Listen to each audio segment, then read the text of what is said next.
Assalamualaikum warahmatullahi wabarakatuh.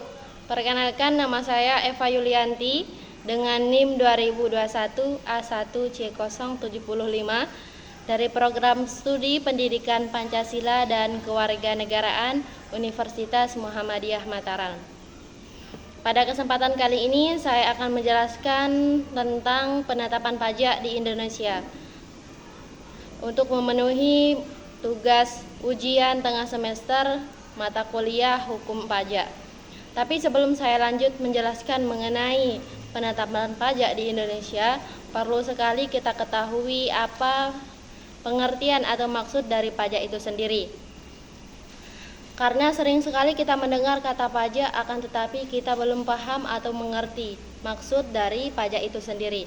Jadi, pajak merupakan iuran atau pungutan wajib oleh negara kepada wajib pajak atau masyarakat atau warga negara Indonesia yang nantinya akan digunakan oleh pemerintah untuk mendanai segala kegiatan pemerintahan baik di pusat maupun daerah. Nah, tanpa adanya pajak, mungkin sebagian besar kegiatan pemerintahan akan sulit untuk dijalankan. Nah, di samping itu ada banyak sekali macam-macam atau jenis-jenis pajak itu sendiri. Yang pertama ada pajak penghasilan, ada pajak bumi dan bangunan dan lain sebagainya. Baiklah, di sini saya akan menjelaskan mengenai penetapan pajak di Indonesia. Sebagaimana yang kita ketahui bahwa segala kegiatan atau tata cara kehidupan masyarakat atau warga negara Indonesia itu diatur dalam suatu undang-undang dasar.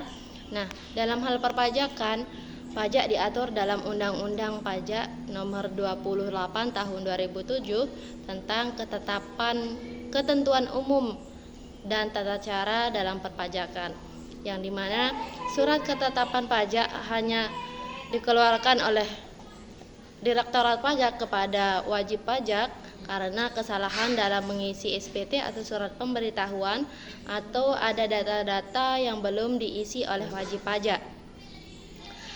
Selain itu ada beberapa jenis surat ketetapan pajak. Adapun beberapa jenis surat ketetapan pajak yang diatur dalam Undang-Undang Nomor 6 tahun 1983 tentang ketentuan umum dan tata cara perpajakan, sebagaimana perubahan dari Undang-Undang Nomor 28 tahun 2007 pasal 1 nomor 5 yang mengatakan bahwa surat ketetapan pajak adalah surat ketetapan yang meliputi surat ketetapan pajak kurang bayar, surat ketetapan pajak kurang bayar tambahan, surat ketetapan pajak lebih bayar, surat ketetapan pajak nihil. Surat-surat tersebut dikeluarkan oleh Direktorat Jenderal Pajak ya berdasarkan hasil pemeriksaan pajak. Adapun yang pertama ada namanya surat ketetapan pajak kurang bayar atau SKPKB, diatur dalam pasal 13 dan pasal 13B. Surat ini merupakan surat yang menentukan besar jumlah pokok pajak, jumlah kredit pajak, jumlah kekurangan pokok pajak, dan besar administrasi serta jumlah pajak yang masih harus dibayar. Adapun alasan diterbitkannya surat SKPKB ini oleh Direktorat Jenderal Pajak, yang pertama, apabila berdasarkan hasil pemeriksaan atau keterangan yang lain, pajak terutang tidak dibayar atau kurang dibayar. Yang kedua, apabila SPT atau surat pemberitahuan tidak disampaikan dalam jangka waktu sebagaimana dimaksudkan dalam pasal 3 dan setelah ditegur melalui teguran tulisan. Adapun fungsi penting dari surat SKPKB ini, yang pertama adalah untuk mengkoreksi atas jumlah pajak yang terutang berdasarkan surat SPT atau surat pemberitahuan. Yang kedua, sebagai sarana administrasi yang dapat mengenakan sanksi bagi wajib pajak. Dan yang ketiga, ada sebagai alat untuk menagih pajak. Selanjutnya yang kedua ada namanya Surat Ketetapan Pajak Kurang Bayar Tambahan atau disingkat dengan SKPKBT, di mana surat ini merupakan surat ketetapan pajak yang menentukan tambahan atas jumlah pajak yang telah ditetapkan dalam SKP dan sudah diterbitkan. Dalam pengertian sederhana, SKPKBT ini merupakan koreksi dari SKP yang diterbitkan sebelumnya. Ketika wajib pajak telah melaporkan dan membayar pajak terutang sesuai dengan nominal yang tercantum dalam SKP, maka petugas pajak akan melakukan pemeriksaan kembali kepada data-data baru tersebut. Nah, jika masih ada pajak yang terutang atau ada pajak yang kurang dibayar atau tidak dibayar oleh wajib pajak, maka saat itu Direktorat Pajak akan melakukan penerbitan SKPKBT ini.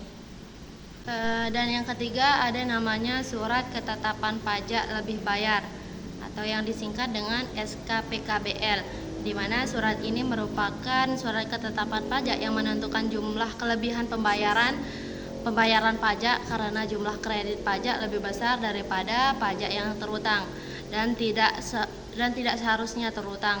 Secara sederhana, SKPKBL ini diterbitkan karena wajib pajak membayar lebih pajak terutang daripada yang seharusnya.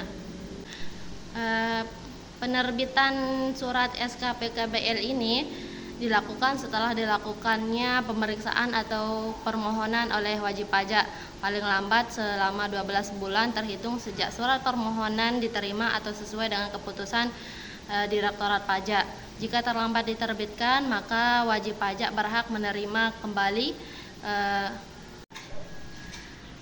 dan apabila surat SKPKBL ini terlambat diterbitkan oleh Direktorat Jenderal Pajak, maka wajib pajak berhak untuk menerima imbalan bunga 2% sebulan sejak berakhirnya jangka waktu yang telah ditetapkan. Dan yang terakhir ada namanya Surat Ketetapan Pajak Nihil, di mana surat ketetapan pajak nihil ini merupakan surat ketetapan pajak yang menentukan jumlah pokok pajak sama besarnya dengan jumlah kredit pajak atau pajak tidak terutang dan tidak ada kredit pajak. SKPN ini diterbitkan oleh Direktorat Jenderal Pajak setelah melakukan pemeriksaan atau pemberitahuan. Di Indonesia sendiri ada beberapa kasus terkait penetapan pajak, salah satunya yakni penetapan pajak pada PT ABC, di mana PT ABC ini merupakan sebuah perusahaan manufaktur yang mengalami perselisihan dengan Direktorat Jenderal Pajak atau DJP terkait penetapan pajak yang harus dibayarkan untuk tahun fiskal 2020. DJP sendiri menetapkan bahwa PT ABC memiliki kewajiban untuk membayar pajak lebih tinggi berdasarkan hasil audit yang menunjukkan adanya pendapatan yang tidak dilaporkan oleh PT ABC. Akan tetapi, PT ABC membantah hal tersebut karena PT ABC menganggap bahwa DJP atau Direktorat Jenderal Pajak melakukan kesalahan pada interpretasi data keuangan PT ABC ini, khususnya terkait pengakuan pendapatan dan beban. Selanjutnya ada beberapa sebab munculnya kasus ini terkait PT ABC dengan Direktorat Jenderal Pajak. Salah satunya yakni interpretasi peraturan pajak yang berbeda. Antara PT ABC dengan Direktorat Pajak ini memiliki pandangan berbeda terkait interpretasi peraturan perpajakan, terutama terkait pengakuan pendapatan dan pengeluaran. DJP menganggap beberapa transaksi yang dilakukan oleh PT ABC ini sebagai pendapatan yang harus dikenakan pajak. Akan tetapi di samping itu PT ABC menganggap bahwa transaksi yang dilakukannya tersebut bukan bagian dari pendapatan yang harus dikenai pajak. Selanjutnya yang kedua ada kurangnya dokumentasi yang dilakukan oleh PT ABC, di mana PT ABC diduga tidak menyampaikan atau tidak menyediakan dokumentasi yang cukup lengkap dan jelas untuk mendukung laporan keuangan PT mereka. Hal ini menyebabkan DJP meragukan keabsahan atau keaslian laporan keuangan tersebut dan melakukan koreksi pajak. Nah, selanjutnya yang ketiga ada kesalahan teknis dalam penetapan pengisian SPT, di mana PT ABC kemungkinan melakukan kesalahan teknis dalam pengisian surat pemberitahuan atau SPT, surat pemberitahuan tahunan pajak penghasilan, yang menyebabkan perbedaan perhitungan pajak antara PT ABC dengan Direktorat Jenderal Pajak. Terkait solusi untuk permasalahan atau kasus antara pihak PT ABC dengan Direktorat Jenderal Pajak, yang harus dilakukan yaitu rekonsiliasi data keuangan antara pihak PT ABC dengan pihak DJP ini harus merekonsiliasi data keuangan mereka. Hal ini mencakup untuk menselaraskan atau mencocokkan antara catatan internal dari pihak PT ABC ini dengan temuan hasil audit yang dilakukan oleh pihak DJP. Nah, melalui rekonsiliasi ini dapat ditemukan titik kesepakatan antara pendapatan dan pengeluaran yang sebenarnya. Selain itu, dokumentasi yang relevan atau yang akurat perlu disediakan oleh pihak PT ABC, karena dokumentasi yang relevan seperti faktur, bukti pembayaran, kontrak yang mendukung laporan keuangan PT ABC ini dapat membantu untuk mengklarifikasikan posisi keuangan PT ABC dan dapat memperkuat argumen mereka dalam sengketa. Namun apabila rekonsiliasi data keuangan atau penyediaan dokumentasi yang cukup akurat atau relevan yang harus disediakan oleh PT ABC ini tidak dapat ditemukan titik penyelesaian dalam kasus ini, maka langkah yang kedua yang harus dilakukan dalam penyelesaian kasus ini yaitu melakukan mediasi atau arbitrase antara PT ABC dengan Direktorat Jenderal Pajak. Proses ini memungkinkan adanya pihak ketiga yang netral untuk membantu penyelesaian sengketa dengan cara yang adil dan objektif. Selanjutnya, untuk peningkatan kepatuhan pajak di masa yang akan depan, sebagai langkah preventif, PT ABC perlu melakukan peningkatan kepatuhan pajak dengan memperbaiki sistem pengelolaan pajak dan pelaporan keuangan mereka.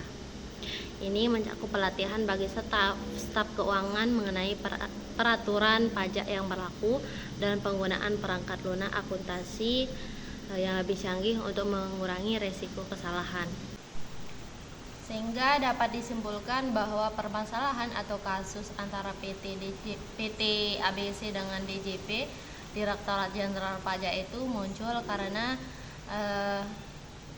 yang pertama itu perbedaan interpretasi peraturan perpajakan, kurangnya dokumentasi yang memadai, dan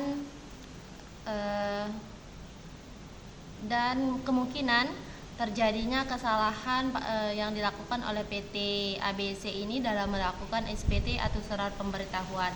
Nah, untuk solusinya sudah dijelaskan di sebelumnya, yaitu ada yang pertama ada rekonsiliasi data, penyediaan dokumentasi yang lengkap dan akurat serta relevan. Nah, dan yang ketiga penggunaan mediasi atau arbitrase. Dan yang terakhir yaitu peningkatan kepatuhan dalam pembayaran pajak. Diharapkan melalui solusi yang sudah disebutkan dapat menyelesaikan permasalahan atau kasus antara PT ABC dengan DJP, sehingga tidak terjadi lagi kasus atau permasalahan yang serupa yang akan di masa yang akan datang. Mungkin hanya itu yang dapat saya sampaikan. Sekian, assalamualaikum warahmatullahi wabarakatuh.